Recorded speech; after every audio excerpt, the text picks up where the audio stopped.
નમસ્કાર. કનેક્ટ@બોટાદના આજના ખાસ કાર્યક્રમમાં હું સપના આપનું હાર્દિક સ્વાગત કરું છું. દર્શક મિત્રો, માહિતી વિભાગ બોટાદ આ યુટ્યુબ ચેનલના માધ્યમથી આપણા બંને વચ્ચેનો સંવાદ થાય છે.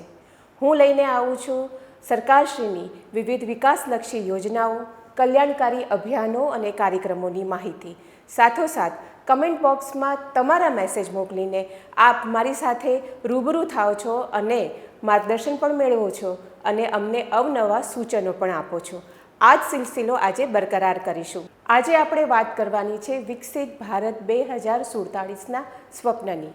1947માં ભારતને આઝાદી મળી અને 2047માં તેને 100 વર્ષ થઈ રહ્યા છે, જે નિમિત્તે આપણા લોકલાડીલા યશસ્વી વડાપ્રધાન નરેન્દ્રભાઈ મોદીની જે સંકલ્પના છે, જે ધ્યેય છે કે વિકસિત ભારત 2047, વિકાસશીલ ભારત નહીં પણ વિકસિત ભારત, આ જ સંકલ્પનાને વધુ વેગવંતુ બનાવવા માટે વિકસિત ભારત જી રામજી અધિનિયમ 2025 આ 1 જુલાઈએ લાગુ થઈ રહ્યો છે. તો ચાલો વિકસિત ભારત જી રામજી અધિનિયમ 2025 આ અધિનિયમ શું છે, ગ્રામીણ રોજગારમાં આ અધિનિયમ કઈ રીતે ગ્રામીણોને મદદરૂપ થશે, રોજગારીની કેવી તકો રહેલી છે, મનરેગા અને જી રામજી એકબીજાથી કઈ રીતે અલગ છે, આ બધું જ માર્ગદર્શન આપણે આજના એપિસોડમાં મેળવવાના છીએ. આજે આપણા એપિસોડમાં વિશેષજ્ઞ તરીકે આપણે આમંત્રિત કર્યા છે બોટાદ જિલ્લાના DRDA નિયામક શ્રી ભાર્ગવ પટેલને.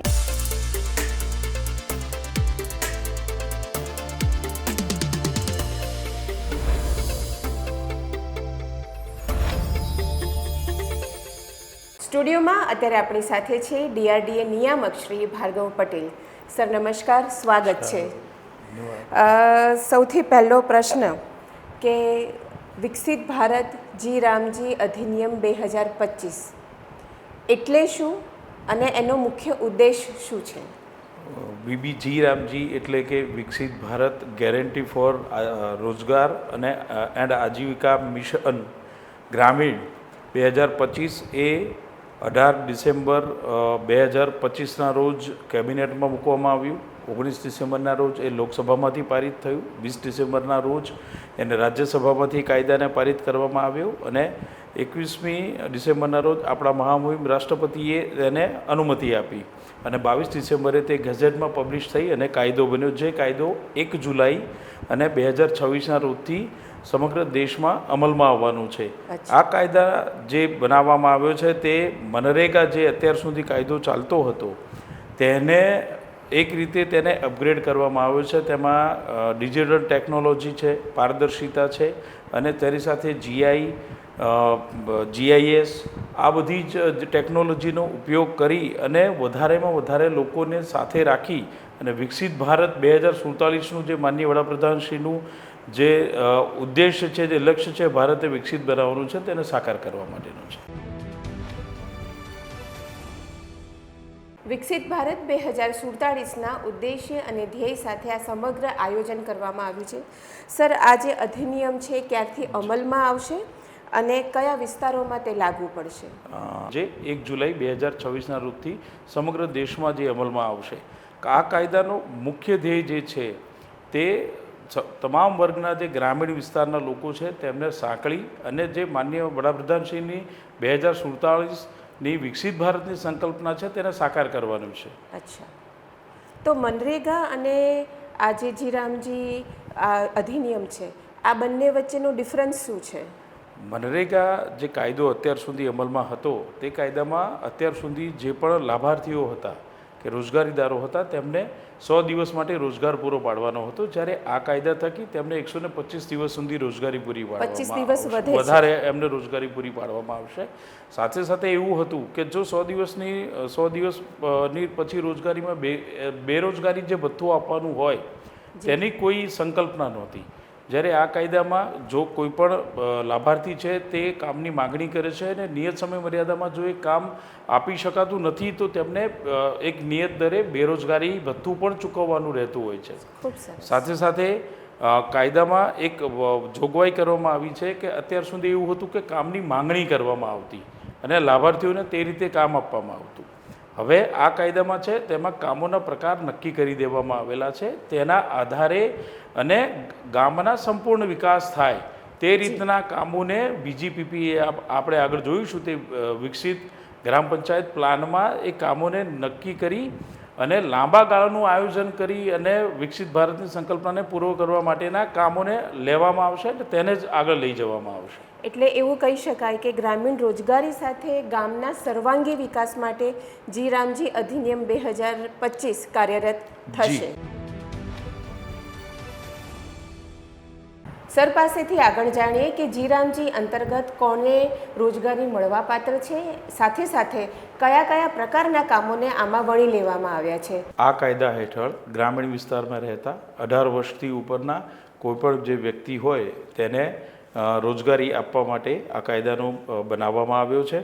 આ કાયદામાં મુખ્યત્વે 4 પ્રકારના કામોને વૈજ્ઞાનિક ઢબે અને આધુનિક પદ્ધતિથી વણી લેવામાં આવે છે. તેમાં મુખ્ય કામ છે તે 4 પ્રકારના છે. પહેલું કામ છે એ છે જળ સંચયના કામો, એટલે કે પાણીની સુરક્ષાના જે જળ સંચય તેના કામો છે તેને વણી લેવામાં આવે છે, જેમાં ચેકડેમ છે, પાણી સંચયના બીજા કામો છે તેને લેવામાં આવે છે. બીજા છે કોર રૂરલ ઇન્ફ્રાસ્ટ્રક્ચરના, એટલે કે ગ્રામીણ વિકાસ માટેના જે કામો જરૂરી છે તેવા બધા જ કામોને આ હેડ હેઠળ લઈ લેવામાં આવે છે. ત્રીજા કામો છે લાઇવલીહુડના છે, જેમ કે એસએચજીની બહેનો છે તેના વીઓ અને સીએલએફ હોય છે, તો તેના માટે આજીવિકા ભવન બનાવવાની એક સંકલ્પના થયેલી છે, તો તે બનાવવા માટે પણ તેઓ જી રામજીનો ઉપયોગ કરી શકશે. અને એની સાથે સાથે છે ડિઝાસ્ટર મિટિગેશનના, એટલે ક્યારે પણ કોઈ કુદરતી આફત આવે છે તો તેનાથી બચવા માટે, જેમ કે આપણે અત્યાર સુધી સરકારી શાળાઓનો કે એનો ઉપયોગ કરતા હતા સુરક્ષિત આશ્રય સ્થાન માટે, એમ અલગથી તેમના માટે સુરક્ષિત આશ્રય સ્થાન બનાવવા માટે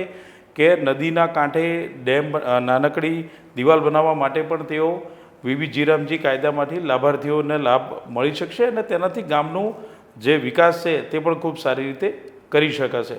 સાથે સાથે એવું નથી કે એમાં કામોની બંધનતા છે. 318 પ્રકારના આ 4 ભાગમાં કામો વહેંચાયેલા છે અને જો રાજ્ય સરકાર પોતે ઈચ્છે કે આમાં બીજા વિવિધ પ્રકારના કામો પણ લેવા છે તો તે તેમાં ઉમેરી શકશે અને કામો કરી શકશે.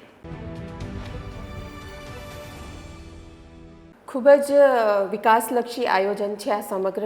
સર, જી રામજી અંતર્ગત કોઈને રોજગારીની માંગણી કરવી છે તો એના માટેની પ્રોસેસ શું છે, કઈ રીતે મેળવી શકાય? એ જે પણ વ્યક્તિ રોજગાર માટેની માંગણી કરવા માગે છે અને એની પોતાની પાસે જો તેનું જોબ કાર્ડ ન હોય તો તે ગ્રામ પંચાયતમાં જઈ અને તલાટી કમ મંત્રીશ્રી પાસેથી તેની માંગણી કરી શકે છે. જરૂરી આધાર પુરાવા આપ્યાથી તેનું એક કેવાયસી કરાવ્યાથી તેને તે રોજગાર ગેરંટી કાર્ડ છે તે તેને આપવામાં આવે છે, જેની સમયમર્યાદા 3 વર્ષ સુધીની હોય છે, એટલે કે 3 વર્ષ સુધી તે લાભાર્થી પોતે તેના આધારે આજીવિકા એ પોતાની રોજગાર મેળવી શકે છે. અને જો એ વ્યક્તિને કાર્ડ મળ્યા પછી જો એ વ્યક્તિ કામની માંગણી કરે છે અને જો 15 દિવસની અંદર એને કામ આપવામાં આવતું નથી તો તે વ્યક્તિ એ લાભાર્થી એ પોતે બેરોજગારી ભથ્થાનો હકદાર પણ બને છે. દરેકને કામ અને દરેકનો સર્વાંગી વિકાસ આ ધ્યેય સાથે જી રામજી અંતર્ગત ગ્રામીણ લોકોને રોજગાર મળી રહ્યો છે, તો આ રોજગારી કેવી રીતે મેળવી શકાય એ અંગે સર પાસેથી માહિતી મેળવવી. બીબી જી રામજી અંતર્ગત કોઈ પણ જે લાભાર્થી છે તેને પોતાની રોજગારી મેળવવી હોય તો તે રોજગારી મેળવવા માટે તે પોતાના ગામની ગ્રામ પંચાયતમાં તે અરજી કરી શકશે અને અરજી કર્યાથી કામની માગણી કર્યાથી તેને 15 દિવસની અંદર કામ આપવાનું રહેશે. જો 15 દિવસની અંદર તેને કામ નથી આપી શકાતું તો તે બેરોજગારી ભથ્થું મેળવવા માટે હકદાર થશે.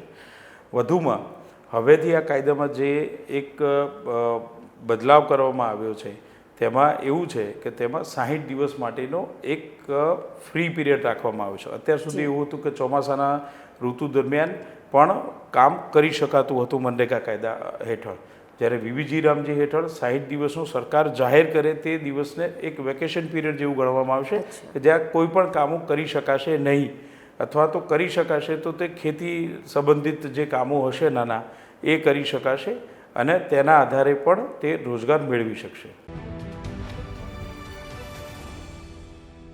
સર, જી રામજી અંતર્ગત મજૂરીનું કે જે રોજગારી છે એનું ચૂકવણું કઈ રીતે કરવામાં આવે છે જે ગ્રામીણો છે કે જે મજૂરો છે રોજગારી મેળવવા આવશે તો એમને એ જગ્યા પર કઈ કઈ સુવિધાઓ સરકાર દ્વારા ઉપલબ્ધ કરવામાં આવશે એ વિશે અમારા દર્શકોને જાણ કરશો. આ કાયદા અંતર્ગત જે પણ લાભાર્થીઓ છે તેમને ડીબીટી પદ્ધતિથી તેમને રોજગારનું ચૂકવણું કરવામાં આવે છે. સાથે સાથે જે લોકો ત્યાં કામ કરે છે તે કામના સ્થળે તે લોકો માટે મંડપની વ્યવસ્થા, શુદ્ધ પીવાના પાણીની વ્યવસ્થા, ફર્સ્ટ એડ કિટ, નાના બાળકો હોય તો તે બાળકોને સાર સંભાળ માટે ઘોડિયા જેવી વસ્તુઓ, વધારે બાળકો હોય તો ત્યાં આંગણવાડી કાર્યકરને પણ રાખી શકાય છે. સાથે સાથે તેમના નિયમિત તેમના માટે મેડિકલ કેમ્પનું પણ આયોજન કરી શકાય છે અને ગામમાં સરપંચ અથવા તો કોઈ દાતાશ્રી દ્વારા તેમને ઉનાળાના સમયગાળા દરમિયાન કામના સમયમાં તે લોકો માટે કોઈપણ રિફ્રેશમેન્ટ, નાસ્તો અથવા તો બીજી પણ કોઈ જે સુવિધા થઈ શકતી હોય તો તે સુવિધાઓ પણ આપવામાં તેમને આવે છે. અને વધુમાં તેમની હાજરી છે તે હાજરી NMMS એપથી લેવામાં આવે છે. એટલે કે જે લાભાર્થી હોય છે તે લાભાર્થીને ડિજિટલી eKYC તેમનું કરવામાં આવે છે અને જ્યારે પણ તે લાભાર્થી કામના સ્થળે જાય છે ત્યારે GIS પદ્ધતિથી તે અમારા મેટ દ્વારા તેને મોબાઈલમાં ફોટોગ્રાફ્સ લઈ અને તેની ડિજિટલ હાજરી પૂરવામાં આવે છે, જેથી જે અત્યાર સુધી ઓફલાઈન હાજરી પૂરવાની એક પદ્ધતિ હતી તે પદ્ધતિને પણ નાબૂદ કરી દેવામાં આવેલી છે, જેથી તે લાભાર્થી ત્યાં કામના સ્થળે હાજર છે કે કેમ તે ગમે ત્યાં બેસીને પણ ચેક કરી શકાય છે, ચકાસણી કરી શકાય છે. દર્શક મિત્રો, સરે આપણને સમજાવ્યું એ પ્રમાણે જી રામજી અંતર્ગત જે પણ કોઈ કાર્યશૈલી અપનાવવામાં આવી રહી છે તે પારદર્શક છે. રોજગાર વાંછુકોને જે રોજગારી આપવામાં આવે છે એ ડીબીટીના માધ્યમથી જમા કરાવવામાં આવે છે, તેમની હાજરી પણ ઓનલાઈન લેવામાં આવે છે. એટલે સમગ્રત આ પ્રક્રિયા ખૂબ જ પારદર્શક અને વિકાસલક્ષી છે. સર, આ જ અધિનિયમનો એક ભાગ છે VGPP, તો આ અંગે અમારા દર્શક મિત્રોને માર્ગદર્શન આપશો કે VGPP શું છે? VGPP એટલે વિકસિત ગ્રામ પંચાયત પ્લાન. તેમાં સમિતિની રચના કરવામાં આવે છે, જેમાં સરપંચ, ગામના તલાટીશ્રી, ગ્રામ પંચાયતના સભ્યો, ગામના બાકીના જે સમાજના હોય છે તેમનું પ્રતિનિધિત્વ, સાથે સાથે જે બીબીજી રામજી સાથે સંકળાયેલા કર્મચારીઓ અને તે બધાનું પ્રતિનિધિત્વ હોય છે, જેઓ સાથે મળી અને ગામ માટે જે લાંબા ગાળાનું આયોજન અને ગામને સંપૂર્ણ વિકસિત ગ્રામ બનાવવા માટે શું શું ખૂટતી કડીઓ છે તે ખૂટતી કડીઓને તેનું સમાયોજન કરે છે, તેનું પ્લાનિંગ કરે છે. ત્યારબાદ તેને ડિજિટલ એન્ટ્રી કરે છે. એન્ટ્રી કર્યા બાદ તાલુકા કક્ષાએ આ એન્ટ્રીને ચકાસણી કરવામાં આવે છે. આમાં કોઈ ખૂટતી કડી ઉમેરવી હોય તો તે ઉમેરવામાં આવે છે અને તે તાલુકા કક્ષાએ બધા જ જેટલા સમાવિષ્ટ ગામો છે તેને એકત્ર કરી જિલ્લા કક્ષાએ તેને ચકાસણી કરવામાં આવે છે. જિલ્લા કક્ષાએથી તે રાજ્ય કક્ષાએ જાય છે અને રાજ્ય કક્ષાએથી આ બધી જ જે માહિતી છે જે VGPP બનેલા છે તે ગતિશક્તિ પોર્ટલમાં નેશનલ ઇન્ફ્રાસ્ટ્રક્ચર સ્ટેકમાં તે માહિતી સમાયોજન થાય છે. એટલે જેમ જેમ જે પણ એસેટ છે, જે પણ સંપદા છે તે બની રહી છે, તે સંપદા બનતી જાય તેમ તેનું GIS ટેગિંગ કરવામાં આવે છે અને તે પૂર્ણ થાય ત્યારે તેને ગતિશક્તિ પોર્ટલમાં તેની એન્ટ્રી કરી અને વિકસિત ભારતમાં તે પોતાનો ફાળો આપે તે રીતે તેની તૈયારી કરવામાં આવે છે અને તે રીતે આખું પ્લાનિંગ કરવામાં આવે છે. ભારત સરકાર દ્વારા અધિનિયમ આ 1 જુલાઈએ લાગુ કરવામાં આવશે, તો આમાં રાજ્ય સરકારોનો શું રોલ રહેશે, ગ્રામ પંચાયતોનો શું રોલ રહેશે, એના ઉપર માર્ગદર્શન આપશો? જે બીબીજી રામજી છે તેમાં ગ્રામ પંચાયતનો રોલ ખૂબ જ અગત્યનો બની જાય છે. જેમ આપણે આગળ ચર્ચા કરી તેમ VGPP બનાવવામાં ગ્રામ પંચાયતનો ખૂબ મુખ્ય ફાળો રહેલો છે. એટલે ગ્રામ પંચાયત પોતે તો એક મૂળભૂત અંગ બની જશે. એ સિવાય રાજ્ય સરકારનો આમાં જે ફાળો છે, અત્યાર સુધી મનરેગા યોજનામાં એ 100% કેન્દ્ર આધારિત યોજના હતી. હવેથી આ કાયદામાં ફેરફાર કરી અને 60-40 એટલે કે 60% ફાળો એ કેન્દ્ર સરકારનો, 40% ફાળો એ રાજ્ય સરકારનો રહેશે. એટલે કોઈ પણ જ્યારે એસેટ બનાવવામાં આવશે તેમાં 40% ફાળો એ રાજ્ય સરકારનો પોતાનો હશે. એટલે હવેથી રાજ્ય સરકારોની પણ એક જવાબદારી નક્કી કરવામાં આવી છે. વિશેષમાં હું આપને કહું તો જે કેન્દ્ર સરકારે છે કાયદામાં એક નક્કી કરેલું છે કે જે કેન્દ્ર શાસિત પ્રદેશો છે તેમાં 100% આ યોજના કેન્દ્ર આધારિત રહેશે.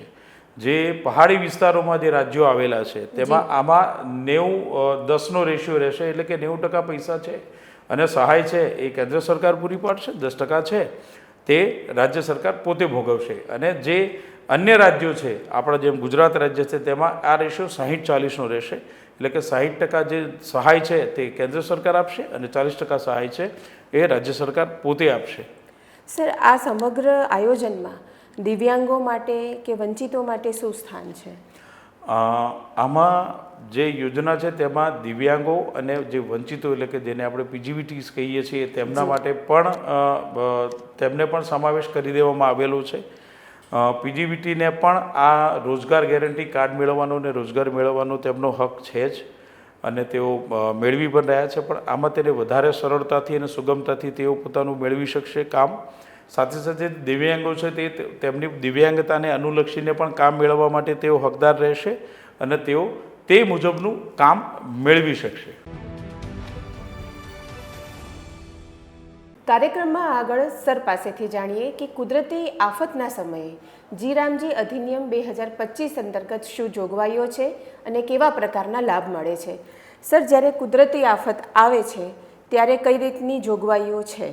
જી રામજી અંતર્ગત જ્યારે પણ કોઈ કુદરતી આપદા આવે છે તે સમયે જેમ કે પૂર આવે છે તો તેના માટે નદી કિનારે આવેલા ગામ છે, એક ઉદાહરણ તરીકે આપણે સમજીએ તો નદી કિનારે આવેલું ગામ છે તો તેના ત્યાં આશ્રય સ્થાન બનાવવું હોય તો આશ્રય સ્થાન બનાવવા માટે તેઓ જી રામજીનો ઉપયોગ કાયદામાંથી તેની જોગવાઈ કરેલી છે. તેવી જ રીતે કોઈ પણ દુષ્કાળ સમયના કામો છે તે પણ કામો આમાં સમાવિષ્ટ કરી શકાય છે.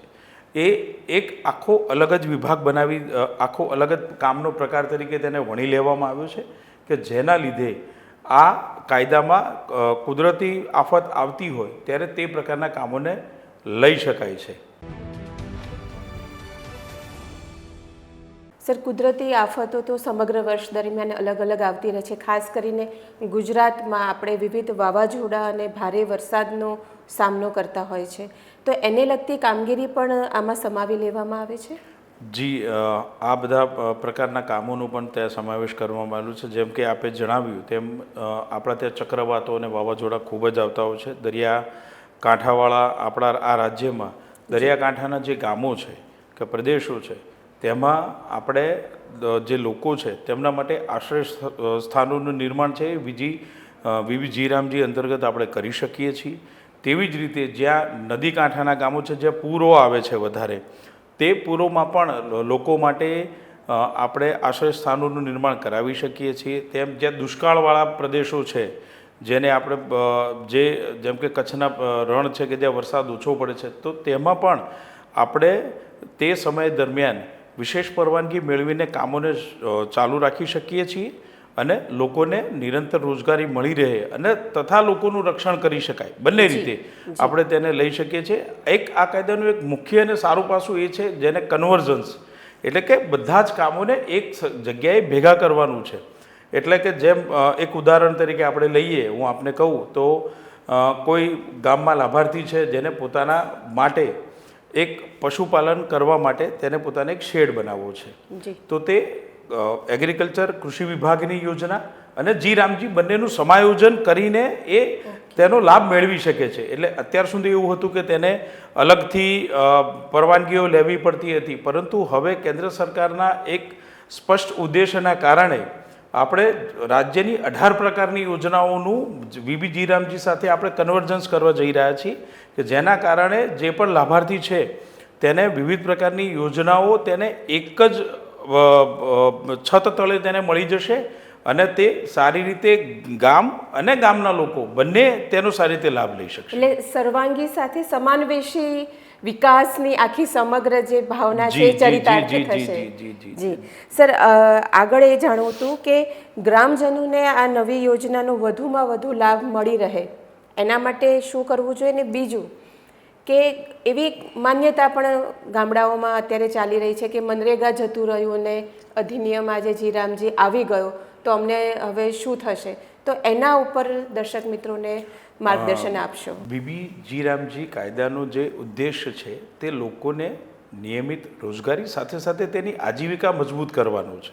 એટલે મનરેગા કાયદો જતો રહેશે, પણ એ કાયદામાં જ એક અપગ્રેડેશન કરીને આ નવો કાયદો ખૂબ દ્રઢ વિચારો અને ઉન્નત વિચાર સાથે આ કાયદાને મૂકવામાં આવ્યો છે. એટલે જે લોકો એવું વિચારતા હોય કે મનરેગા જતો રહેશે, અમારી આજીવિકા જતી રહેશે, તો એવું કશું જ થવાનું નથી.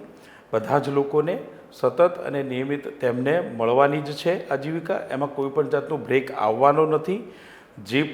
જે એના માટેની પ્રક્રિયાઓ કરવાની છે તે પ્રક્રિયાઓ જિલ્લા કક્ષાએથી અને રાજ્ય કક્ષાએથી થઈ જ રહી છે. એટલે લોકોએ ચિંતા કરવાની કોઈ જરૂર નથી. સાથે સાથે હવે જે કામો કરવામાં આવશે તે કામો ખૂબ જ સારી રીતે અને સારા પ્રકારના કરવામાં આવશે, જેથી લોકોના જે પોતાના સ્કિલ્સ છે એ પણ વધશે અને લોકો સારી રીતે અને ગ્રામ વિકાસમાં પોતાનો ફાળો આપી શકે તેવા કામો કરી શકશે. એટલે જે કામો છે તે પોતે જોઈ શકશે, જે કામો છે એ પોતાનો એમાં ફાળો આપીને એ પોતાના ગામના વિકસિત ભારત 2047ના જે આપણા માનનીય વડાપ્રધાનશ્રીનો જે ઉદ્દેશ છે સબકા સાથ સબકા વિકાસવાળો, એમ બધાને સાથે લઈ અને ગ્રામ વિકાસ થશે. તેના થકી તાલુકાનો, તેના થકી જિલ્લાનો, તેના થકી રાજ્યનો અને દેશનો વિકાસ થશે. જે આપણે વિચારી રહ્યા છીએ બધાએ કે 2047માં આપણો દેશ એક વિકસિત દેશ હોય, વિકાસશીલ ન રહે, તો તેના માટેનો આ એક મુખ્ય પાયો છે, એક મૂળભૂત અંગ છે.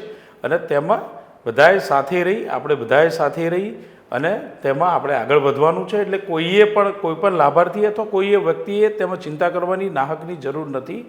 અને તેના પ્રચાર પ્રસાર માટે દરેક ગ્રામ પંચાયતમાં તેના માટે અલગથી બેઠકો કરવામાં આવેલી છે. સાથે સાથે દરેક ગ્રામ પંચાયતમાં બેનરો અને પોસ્ટરો દ્વારા પણ તેનો પ્રચાર પ્રસાર થઈ રહ્યો છે. તેની સાથે સાથે હવે આખા જિલ્લામાં, આપણા બોટાદ જિલ્લામાં પણ દરેક જગ્યાએ મોટા મોટા હોર્ડિંગ્સો અને બેનરો દ્વારા પ્રચાર પ્રસાર કરવામાં આવશે. સાથે તેમાં સરપંચો સાથે પણ સંવાદ કરવામાં આવશે, તલાટી ક્રમ મંત્રીઓ સાથે પણ અલગથી મિટિંગ કરવામાં આવશે. અને જરૂર જણાય જ્યાં પણ કોઈ પણ પ્રકારની શંકા હશે ગ્રામજનોને, તો ગ્રામજનો સાથે મળી અને 1-to-1 બેઠકો કરીને પણ લોકોના મનમાં જે પણ કોઈ દુવિધાઓ છે અથવા કોઈ પણ પ્રકારના નેગેટિવ વિચારો છે તેને દૂર કરવામાં આવશે. દર્શક મિત્રો, 1 જુલાઈ 2026 વિકસિત ભારત જી રામજી અધિનિયમ 2025 સમગ્ર ભારતમાં, સમગ્ર ગુજરાતમાં અને દરેક જિલ્લાઓમાં લાગુ થવા જઈ રહ્યો છે. તો બોટાદ જિલ્લાની અંદર આ માટેની શું તૈયારીઓ છે? બોટાદ જિલ્લામાં આ કાયદો 1 જુલાઈથી જ્યારે લાગુ થવા જઈ રહ્યો છે ત્યારે જે પણ પરવાનગીઓ આપવાની છે, જે કામોને મંજૂરીઓ આપવાની છે, તે કામોને અગાઉથી જ મંજૂરીઓ આપી દેવામાં આવેલી છે. માનનીય ચેરમેન સાહેબ અને જિલ્લા વિકાસ અધિકારી સાહેબ દ્વારા એ તકેદારી રાખવામાં અને સતત માર્ગદર્શન આપવામાં આવી રહ્યું છે કે ક્યાંય પણ કોઈ પણ કામ જે શરૂ છે અને કામ પૂર્ણ થઈ ગયા છે અને નવા કામ જ્યાં શરૂ થવાના છે ત્યાં કોઈપણ જાતનો વિક્ષેપ ઊભો ન થાય, કે જેથી જે લાભાર્થીઓ આવી રહ્યા છે તે લોકોને પણ કોઈપણ જાતનો અંતરાય ઊભો ન થાય, તેમને કામ મેળવવામાં કોઈપણ જાતની તકલીફ ઊભી ન થાય, તે બાબતની ખાસ તકેદારી રાખવામાં આવી છે.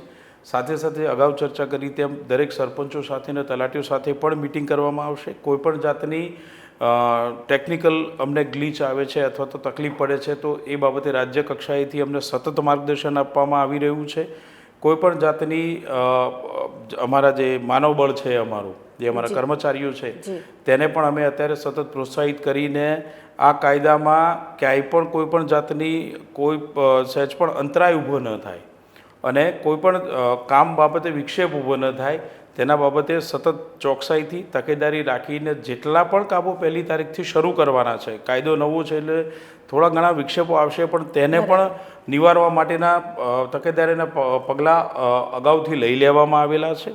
એટલે કોઈપણ સામાન્યજનને આ બાબતે કોઈપણ તકલીફ નહીં પડે અને સરળતાથી મનરેગામાંથી બીબીજી રામજી તરફ જે આપણે અગ્રેસર થઈ રહ્યા છે તે ખૂબ સરળતાથી અને સરસ થઈ શકશું. ખૂબ જ સરળ ભાષામાં આપે વિકસિત ભારત જી રામજી 2025 અધિનિયમ, ખૂબ જ અઘરું છે પણ ખૂબ જ સરળ ભાષામાં આપે અમારા દર્શક મિત્રોને સમજાવ્યું. આપણા ગામડાના, આપણા જિલ્લાના ગામડાઓ, તાલુકાઓ અને એના થકી રાજ્ય અને ભારતના વિકાસ માટે આ સમગ્ર આયોજન છે. ખૂબ જ પારદર્શક આયોજન છે અને ટેકનોલોજીકલ આયોજન છે. આપે કીધું કે હાજરી ઓનલાઈન છે, ડીબીટી માધ્યમથી રોજગારી પૂરી પાડવામાં આવશે. તો આપ જે પણ કંઈ શંકા કુશંકા હો તમારા તલાટી કમ મંત્રીને મળી શકો છો, ગ્રામ પંચાયતમાં સંપર્ક કરી શકો છો અને તમારી રોજગારી તમે મેળવી શકો છો. સર, આપ સ્ટુડિયોમાં આવ્યા અને આટલી સરળ ભાષામાં અમને માહિતી આપી એ બદલ આપનો ખૂબ ખૂબ આભાર. થેન્ક યુ, ધન્યવાદ. વીબીજી રામજી 2025 અંતર્ગત જે બોટાદ જિલ્લામાં 1 જુલાઈ 2026ના રોજથી શરૂ થવા જઈ રહ્યો છે તેને સફળ બનાવવા માટે મહેરબાન કલેક્ટર સાહેબ, માન્ય જિલ્લા વિકાસ અધિકારી સાહેબ અને આપણી જે માહિતીની ટીમ છે, માહિતી નિયામકશ્રીની જે કચેરીની ટીમ છે આપણી બોટાદ જિલ્લાની, તેનો ખૂબ ખૂબ આભાર માનું છું કે તે લોકોએ ડિજિટલ અને તે લોકોના માર્ગદર્શનથી અત્યારે આપણે તેનો બહોળો પ્રચાર પ્રસાર કરી શક્યા છીએ. વધુમાં જેમ આપે જણાવ્યું તેમ લોકોને કોઈપણ જાતની શંકા કુશંકા હોય તો તેઓ અમારો પણ સંપર્ક કરી શકે છે, ગ્રામ પંચાયત કચેરીનો પણ સંપર્ક કરી શકે છે અને પોતાની જે દુવિધાઓ છે તેને દૂર કરવા માટે અમે સતત કટિબદ્ધ છીએ, પ્રતિબદ્ધ છીએ. સાથે સાથે હું જિલ્લા વહીવટીતંત્ર નો ખૂબ ખૂબ આભાર માનું છું તથા આપ સર્વેનો ખૂબ આભાર માનું છું કે જેના કારણે લોકોમાં જે વીબીજી રામજી અંગેની કોઈ પણ જાતની નકારાત્મક વિચારો હશે કે કંઈ પણ હશે તો તે આપણા પોડકાસ્ટથી દૂર થશે અને લોકો કામ કરવા માટે પ્રેરાશે, તેમના ગામના વિકાસ માટે થકી દેશના વિકાસના સપનાને તેઓ આગળ લઈ જશે તેવી ઈચ્છાઓ સાથે વિરમું છું. અસ્તુ. સર્વેને કામ, સર્વેને રોજગારી અને એના થકી મારા ગામનો, મારા તાલુકાનો, મારા રાજ્યનો અને મારા ભારત દેશનો સર્વાંગી વિકાસ. આ ધ્યેય સાથે આવી જ અવનવી વાતો સાથે, નવી યોજનાઓ સાથે અને નવી માહિતી સાથે આવી જ રીતે મળતા રહીશું માહિતી વિભાગ બોટાદની યુટ્યુબ ચેનલ પર connect@બોટાદમાં. આજનો એપિસોડ આપને કેવો લાગ્યો એ અમને કમેન્ટ બોક્સમાં ચોક્કસથી કહેશો. આપના સૂચનો અને આપના અભિગમો પણ ચોક્કસથી જણાવશો. ફરીથી મળીશું નવા વિષય, તજજ્ઞ અને અવનવી વાતો સાથે connect@બોટાદમાં. જિલ્લા માહિતી કચેરી બોટાદની માહિતી વિભાગની આ યુટ્યુબ ચેનલને લાઇક, શેર અને સબસ્ક્રાઈબ કરવાનું ભૂલતા નહીં. ફરીથી મળીશું. અત્યારે રજા આપો. નમસ્કાર.